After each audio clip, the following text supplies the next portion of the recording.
एक गांव में एक मनचला रहता था। वह कोई काम धाम नहीं करता था। वह हर रोज शहर जाता था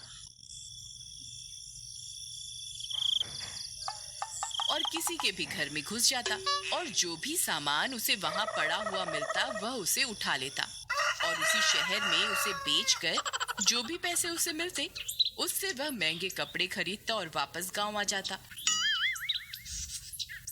अरे यार हरिया, ये बंटी तो दिन ब दिन अमीर ही होता जा रहा है। क्या तुम्हें पता है ये शहर जाकर ऐसा क्या काम करता है? नहीं भाई, अगर मुझे पता होता तो मैं भी अमीर ना बन जाता। बात तो तुम सही कहते हो भाई।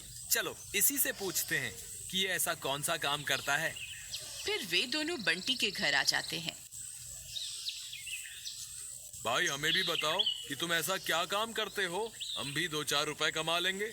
नहीं नहीं भाई, मैं जो व्यापार करता हूँ उसे करने के लिए बहुत ज्यादा दिमाग की जरूरत होती है। वो तुम दोनों के बस की बात नहीं है। तुम रहने ही दो। चलो अब तुम दोनों यहाँ से जाओ, मेरा सोने का वक्त हो रहा है। फिर मोती और हरिया हैरान परेशान होकर वहां से चले जाते हैं। भाई ऐसा कौन सा काम है जो रात में होता है? पता नहीं भाई, हमारी जिंदगी में तो बस खेतों में मजदूरी करना ही लिखा है। चलो खेत पर चलें। कहीं देर हो गई तो ठेकेदार आधे दिन की पगार काट लेगा। तुम सही कहते हो भाई, चलो अभी चलते हैं। फिर अगले दिन मुझे लगता है ये बंटी अपने व्यापार के बारे में खुद तो हमें कभी कुछ नहीं बताएगा, लेकिन हम भी पता करके ही रहेंगे। हम एक काम करते हैं, जब ये रात को निकलेगा तो हम इसका पीछा करेंगे। फिर हमें खुद ब खुद पता चल जाएगा कि ये ऐसा कौन सा व्यापार कर रहा है। ठीक है भाई मोती, तुम मुझे रात को बंटी के घर के बाहर मिलना। फिर वे दोनों अपने अपने घर की ओर चल देते हैं। अरे भगवान, अब हमारे गरीबी के दिन खत्म होने वाले हैं। मैं आज रात को एक नए व्यापार की तलाश में जा रहा हूँ। अगर मैं सफल हो गया तो हम भी बंटी की तरह अमीर बन जाएंगे। अजी, क्या आप सच कह रहे हैं? फिर तो मजा ही आ जाएगा। फिर मैं बहुत सारे गहने और कपड़े खरीदूंगी। कपड़े खरीदूंगी? गांव बसा नहीं, लुटेरे पहले आ गए। चलो जाओ अपने कमरे में, मुझे काम से जाना है। मोती रात होने पर बंटी के घर के पास पहुंच जाता है। थोड़ी देर में हरिया भी वहां पहुंच जाता है। बस अब हमें यहीं इस बंटी का इंतजार करना है। ये जरूर व्यापार करने के लिए घर से निकलेगा। अरे भाई हरिया, इसने अपना मुंह क्यों ढका हुआ है? ये तो किसी चोर की तरह दिखाई दे रहा है। फिर बंटी शहर की ओर निकल पड़ता है। मोती और हरिया भी छुप छुप कर उसका पीछा करते हैं। थोड़ी देर में वे लोग शहर पहुंच जाते हैं। बंटी इधर उधर देखता है और झट से एक घर में घुस जाता है। अरे भाई, ये किसके घर में घुस गया? फिर वे वहीं छुप छुप कर उसका इंतजार करने लगते हैं। थोड़ी देर के बाद बंटी उस घर से निकलता है तो वे उसे देखकर हैरान रह जाते हैं। बंटी ने अपने हाथ में एक टीवी पकड़ा हुआ होता है। अरे भाई, ये टीवी कहाँ से ले आया? अरे ये तो चोर निकला। मोती भाई, ये तो किसी के घर में घुसा और उसका टीवी उठाकर वहां से चंपत हो गया। चलो इसका पीछा करते हैं। मोती और हरिया बंटी का पीछा करते हैं। तभी बंटी टीवी को कूड़ेदान के पीछे छुपा देता है और वहां से चला जाता है। तभी हरिया और मोती वहां पहुंच जाते हैं। अच्छा, तो ये व्यापार कर रहा है ये बंटी। अरे भाई हरिया, ये बंटी तो एक नंबर का चोर निकला। मैं तो इसे बहुत बड़ा व्यापारी समझता था। ये इस टीवी को यहाँ इसलिए छुपा कर गया है ताकि सुबह होने पर ये वापस इसे यहाँ से ले जा सके और इसे बेच सके। मोती भाई, मेरे पास एक तरकीब है। क्यों ना इस टीवी को बंटी के वापस आने से पहले हम बेच दें? वाह रे हरिया, ये तो बहुत ही बढ़िया तरकीब है। चलो इसे यहाँ से ले चलते हैं। फिर वे दोनों उस टीवी को वहां से उठाकर चल देते हैं। सुबह होने पर वे उस टीवी को लेकर एक कबाड़ी के पास जाते हैं। अरे भाई साहब, हमें ये टीवी बेचना है, कितने में लोगे? भाई इसके तो मैं तुम्हें 2,000 रुपये दे सकता हूँ। तुमने इसे चोरी का माल समझ रखा है क्या? नहीं नहीं भाई, ये तो बहुत कम है। कम से कम 5,000 रुपये देने होंगे। अगर मंजूर है तो बताओ, नहीं तो हम कहीं और जाके बेचें। अरे रुको रुको भाई, नाराज क्यों होते हो? ठीक है, मैं तुम्हारा टीवी 5,000 रुपये में खरीद लूंगा। और उसे वह टीवी बेच देते हैं। बदले में उन्हें वह कबाड़ी 5,000 रुपए देता है।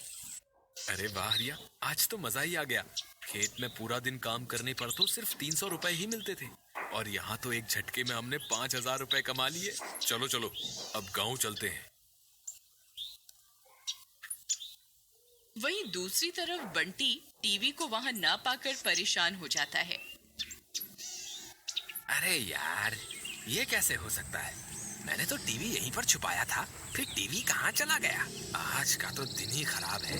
लगता है मेरे व्यापार को मोती और हरिया की नजर लग गई है। फिर वह उदास होकर वापस अपने गांव में आ जाता है। वहीं दूसरी तरफ मोती की पत्नी की खुशियों का ठिकाना नहीं होता। अरे वाह वाह, मैं तो आपको निकम्मा समझती थी। आपने तो एक रात में ही कमाल कर दिया जी। आपका ये रात वाला व्यापार तो बहुत अच्छा निकला। आप रोज रात को यही व्यापार किया कीजिए। फिर मोती हरिया से मिलने जाता है। अरे भाई हरिया, कल तो मजा ही आ गया। मेरी पत्नी तो खुशी के मारे फूल ही नहीं समा रही। हम आज रात फिर से इस बंटी का पीछा करेंगे। रात होने पर बंटी फिर से शहर के लिए निकलता है। मोती और हरिया फिर से उसका पीछा करते हैं।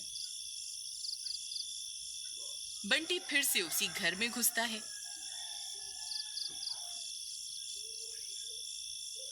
अब की बार वह अपने साथ एक साइकिल उठाकर ले आता है और वहां से भाग जाता है।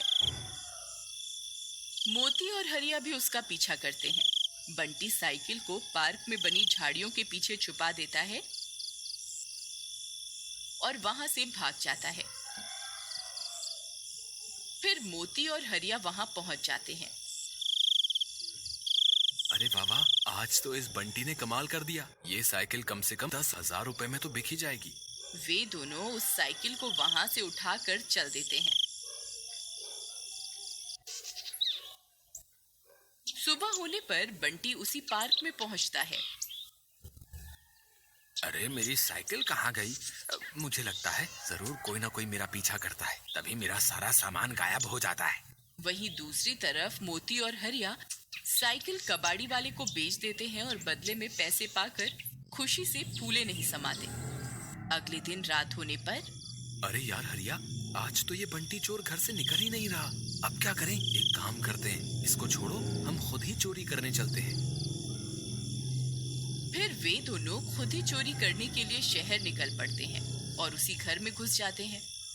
अब की बार बंटी उनका पीछा करता है। तो ये बात है, ये दोनों ही मेरे चुराए हुए सामान पे अपना हाथ साफ कर रहे थे। फिर मोती और हरिया उस घर से एक बड़ा सा फ्रिज उठाकर ले आते हैं।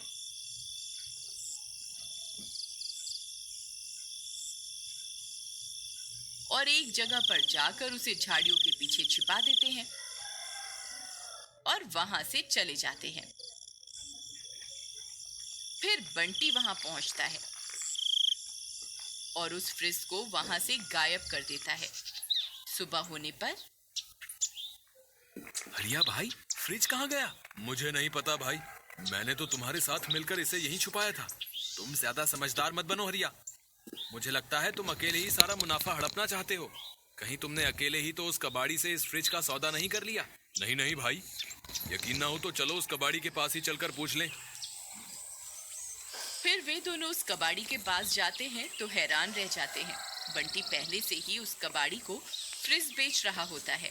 क्यों भाई बंटी, यही है तुम्हारा व्यापार? तुम तो एक नंबर के चोर निकले। हमें तो बोलते थे शहर में व्यापार करने जा रहा हूँ, हमें सब पता चल गया है। वाह भाई मोती, तुम कौन से दूध के दूल्हे निकले? तुम भी तो मेरा चुराया हुआ सामान इसे बेच रहे थे। तुम तो मेरे से भी बड़े चोर निकले।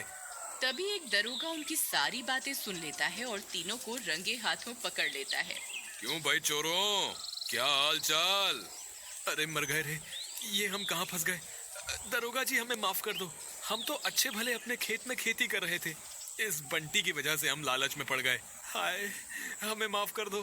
फिर उन तीनों को उनके किए की सजा मिलती है और उन्हें हवालात की हवा खानी पड़ती है। मॉरल,